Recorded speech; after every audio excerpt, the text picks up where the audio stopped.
Welcome to my channel, where the scariest stories come to life. Before we dive into today's chilling tale, make sure to hit the subscribe button and turn on notifications, so you never miss a story. Now, let's get into the horror. We used to go trick-or-treating by ourselves. When we were children, we lived in military housing, and for the most part, it was more than safe for kids to go out alone. Military security would be around. Plus, this was back in the days long before kids did nearly everything supervised. We would also be around tons of other kids doing their thing too, so the streets were very crowded. I was pretty young at the time. I can't really tell you how young, though I must have been around 10 or just under. Anyway, I had gone out with my friends from school that evening. We were out a significant time after it got dark. This was pretty normal for the time period and era we lived in.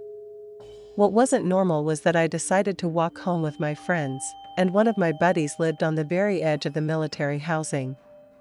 It was a bit of a walk from there back to my place, and it was pretty scary to think of doing it alone. It was Halloween, though, and everyone wants to have at least a minor little scare on Halloween. By this time, the trick-or-treating had mostly died out. There were a few stragglers still visiting houses, but those were mostly older kids. They would often wait until the younger ones had had their time out and go afterward. As I was walking home by myself, I decided to cut through a park that I played in a lot. I wasn't really scared, but I thought it would be nice to try and get a bit of a spooky atmosphere. It was really dark in this park. There were no lights at all, as kids weren't supposed to be playing there at night. The only lights illuminating the area were from the occasional backyards of houses. Of course, being Halloween, most people now had their lights out. It was creepy walking back there, but I wasn't really scared. I wasn't walking straight through the middle. I was more walking along the edge of people's backyards. I was surprised, then, when I saw a light suddenly go on in the house I happened to be walking by. The back door flew open and an older man charged out of the house. He ran right up to me, calling me boy and trying to get my attention. I felt immediately uncomfortable, but I did stop in case there was something innocent he wanted. The man began asking me about Halloween candy. He kept asking if I got any full-sized candy bars. Of course, nobody gave anything like that out in the area. He immediately told me he had all sorts of full-sized candy bars and special treats for trick-or-treaters, and he would be more than happy to give me some.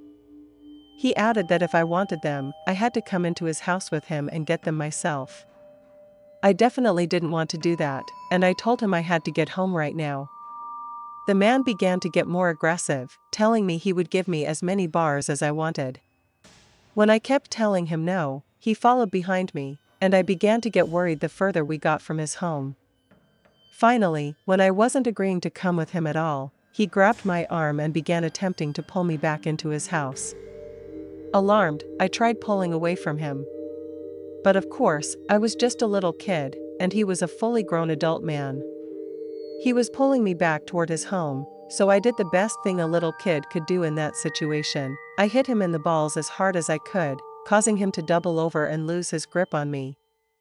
Immediately, I started running as fast as I could, with the man yelling and cursing behind me, telling me he would get me and end my life. I didn't care. I just wanted to get home, and I continued to run all the way until I got there. I didn't tell anyone about this, because the whole situation made me feel, unclean. I'm not really sure how to describe the feeling. I just know that I didn't want anyone to find out. And I never played at that park again. Lee only once went to a Halloween costume party and never went to another one again. It was a party held by a popular kid in high school, and I felt lucky I was even invited at the time. However, I did not feel that same way as the party went on. I guess, since I wasn't popular at all, I should have wondered why I was invited in the first place, but there were so many people there that I just thought everyone was invited.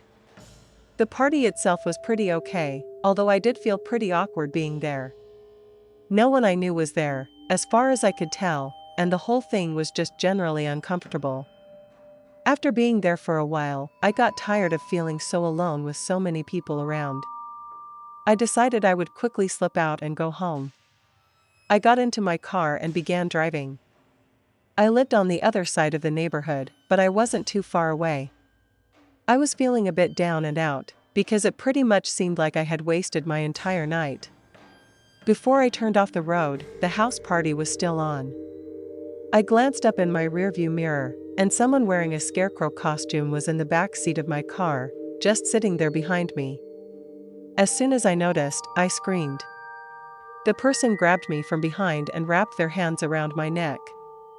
Instinctively, I hit the brakes on the car. Even though I wasn't going very fast, I could feel the scarecrow hit the back of my seat. Despite that, he did not ease his grip on me at all. He wasn't strangling me actively, but I was finding it very hard to breathe. I grabbed something in the passenger seat of the car.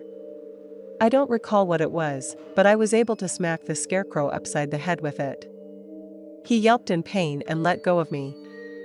I turned around to try and hit him again, getting him right in the shoulder. The man yelled, then threw open the door of the car and ran out, leaving it wide open. He ran behind a house and completely out of sight. I didn't care. I grabbed the door, closed it, and got home as soon as I could. I heard later from one of my friends that one of the kids in school saw to it that I got invited because he really hated me and wanted the opportunity to give me a real scare. I was never able to know whether this was true or not, because the person was obviously wearing a mask.